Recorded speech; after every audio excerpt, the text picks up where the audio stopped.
un jour, quand tu viendras, nous t'en ferons voir de grands espaces. Un jour, quand tu viendras, pour toi nous retiendrons le temps qui passe. Nous te ferons la fête sur une île inventée, sortie de notre tête, tout aux couleurs de l'été. Un jour, quand tu viendras, un jour, ne tarde pas. Un jour, nous serons là. Un jour, quand tu viendras. Un jour, quand tu viendras.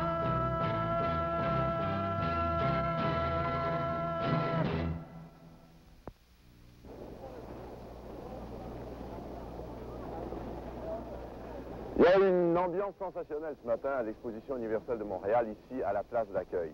Raison bien simple, il est 9h40, depuis 10 minutes cette exposition est ouverte au grand public. Le plus grand public qui depuis 2 ans et demi déjà en entendait parler, avait hâte d'y venir. Et puis il est là maintenant avec son passeport tout neuf qui brandit fièrement aux barrières derrière. Belle ambiance aussi parce qu'il fait beau, il y a un soleil magnifique, le ciel est bleu, les drapeaux de tous les pays qui sont représentés à l'exposition flottent au vent. Et après tout, pendant 6 mois, les Montréalais, les gens du monde, pourront venir à l'exposition de Montréal. Et nous, au cours de la prochaine heure, nous voulons vous faire vivre cette exposition. Nous avons quadrillé l'exposition, pour ainsi dire. Nous sommes 4 journalistes de Radio-Canada et à Caméra 67. Eh bien, nous voulons vous faire vivre les aspects de cette exposition qui nous ont frappés. C'est donc une émission un peu impressionniste, si je puis dire. Alors, ces journalistes sont James Bamber, qui vous présentera les pavillons. Et dans ces pavillons, enfin, des éléments exotiques, de quoi charmer, faire rêver les visiteurs de l'expo. Michel Gaudet, lui, sera à La Ronde. La Ronde, c'est un merveilleux parc d'amusement.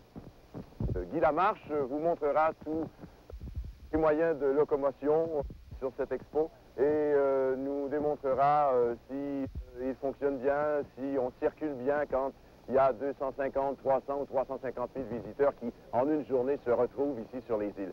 Et puis moi, de mon côté, je verrai ces visiteurs, je m'entretiendrai avec eux, je recueillerai leurs témoignages, et c'est un petit peu tout ça donc que nous vous présentons au cours de la prochaine heure.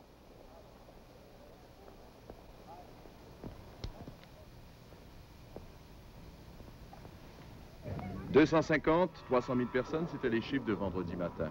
Ça ne veut plus rien dire. Ils sont venus. Oui, les visiteurs sont venus. Ils étaient 1 600 000. Et en 3 jours, c'est comme si Montréal s'était vidé de toute sa population. Et c'était peut-être plus au fond. Par exemple, dimanche, les compteurs de l'expo indiquaient 395 000 entrées et 569 000 sorties. On a beau être au siècle de la cybernétique, mais tout ça c'est secondaire, dit-on à l'expo. Ce qui compte, c'est d'être prêt, et on était prêt. Témoin l'enthousiasme des visiteurs, leur fierté. Ah, disait-il, on a été capable. C'est enfoncé maintenant le parc Belmont, Coney Island, Flushing Meadows. Mais d'où venaient-ils ces visiteurs qui se pressaient aux portes vendredi matin? D'où venez-vous? I don't speak any French. Where are you from?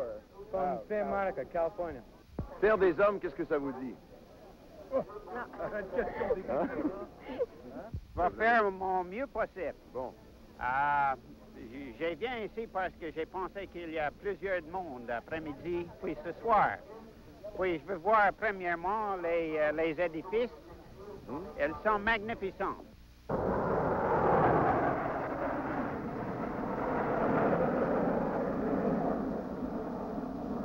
Qu'est-ce que ça te dit, toi, le thème de l'exposition, la Terre des hommes, ou en anglais, Man and His World? Qu'est-ce que ça représente pour toi, Terre des hommes? Ça représente qu'est-ce que tout on a déjà fait, tout l'homme a fait. Et quel pavillon veux-tu voir, surtout, à l'expo? Le pavillon de la Russie. Moi, personnellement, c'est le pavillon du Canada, il est immense. Terre des hommes, qu'est-ce que ça vous dit, madame? C'est quelque chose d'extraordinaire, la rencontre de toutes les nations, de l'amitié, c'est merveilleux. Parce que je veux voir l'excitement. Puis j'ai attendu presque 4 ans. C'est suffisant. Expo Express, les 2 côtés de la plateforme, s'il vous plaît, mesdames et messieurs, les 2 côtés de la plateforme. c'est bien organisé, on est heureux, enfin, on est à l'expo, et puis on s'y lance. Alors on prend d'assaut les moyens de transport. Ces moyens de transport, ils sont en nombre considérable à l'exposition. Et c'est précisément notre camarade Guy Lamarche et son équipe de caméramans et de preneurs de son qui s'est chargé de vous les décrire. Alors, Lamarche et ses camarades n'ont pas hésité à s'élancer bravement en hélicoptère, à faire plusieurs balades au-dessus des îles, Notre-Dame, Sainte-Hélène et l'île La Ronde, et puis à étudier justement tous ces moyens de transport qu'elle est de l'overcraft au mini-rail. Il y en a plusieurs et je laisserai à Guy Lamarche le soin de vous expliquer tout ça. Cependant, cette balade en hélicoptère devait être intéressante, n'est-ce pas, Guy? Oui, mais pendant que nous nous baladions en hélicoptère, c'est sous terre que se produisait l'événement principal. C'est-à-dire que le métro de Montréal était envahi par les citoyens, sans doute surtout les Montréalais. On dit même que les gens qui venaient d'aussi loin que Sainte-Adèle laissaient leur auto à la station Henri Bourassa pour prendre le métro. Si bien que le métro a été envahi, a subi une plus dure épreuve que celle du lendemain de son inauguration. Alors on voit ici les foules qui se pressent dans le métro. Il est arrivé des incidents. Par exemple, on a découvert qu'il était urgent pour la sécurité des gens, à deux moments dans la journée de dimanche, de fermer le métro, de fermer carrément les portes du métro, afin de laisser s'écouler ce flot, cette masse humaine qui se dirigeait vers l'île Sainte-Hélène. Il y aurait peut-être une amélioration à apporter au système, alors. Je crois qu'on y voit et que ça réussira.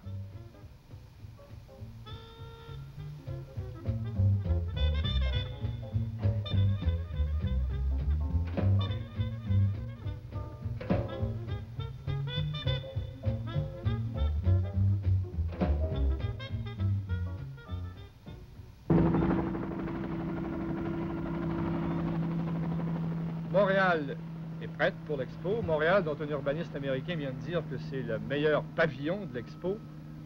Les routes, comme on sait, nous ont été données par la venue de l'expo et de tous les moyens de transport viendront ici des millions de personnes. Dimanche, pour la première fois, s'emplissait le parc Victoria, qui, on le sait, contient 12 000 autos. Mais encore là, c'était probablement des visiteurs de l'extérieur, car les Montréalais savaient qu'il fallait venir par d'autres moyens. Beaucoup d'étudiants américains sont venus par ces autobus. J'en ai vu plusieurs à la frontière, passer à la frontière jeudi. Et vous savez qu'ils étaient là très tôt, vendredi matin. Moi, j'en comptais 1 sur 3 qui passaient les barrières.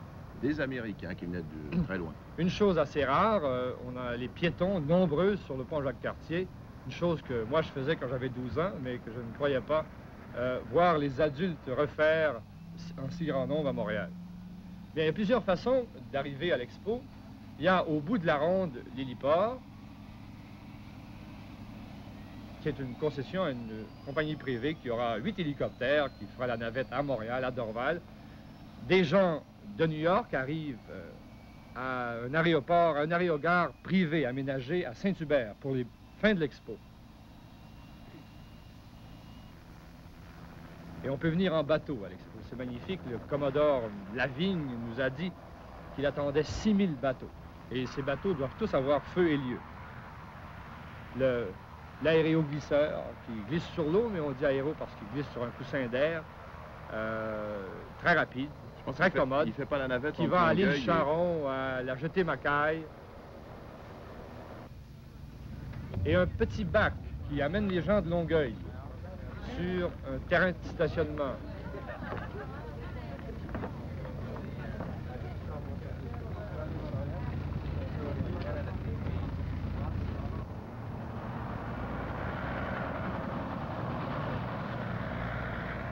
On sait que les autorités de la Commission de transport de Montréal ont recommandé aux gens de prendre l'autobus dimanche parce que le métro était bondé. Eh bien, déjà, très tôt, comme on voit ici, dimanche, les gens arrivaient en autobus en très grand nombre.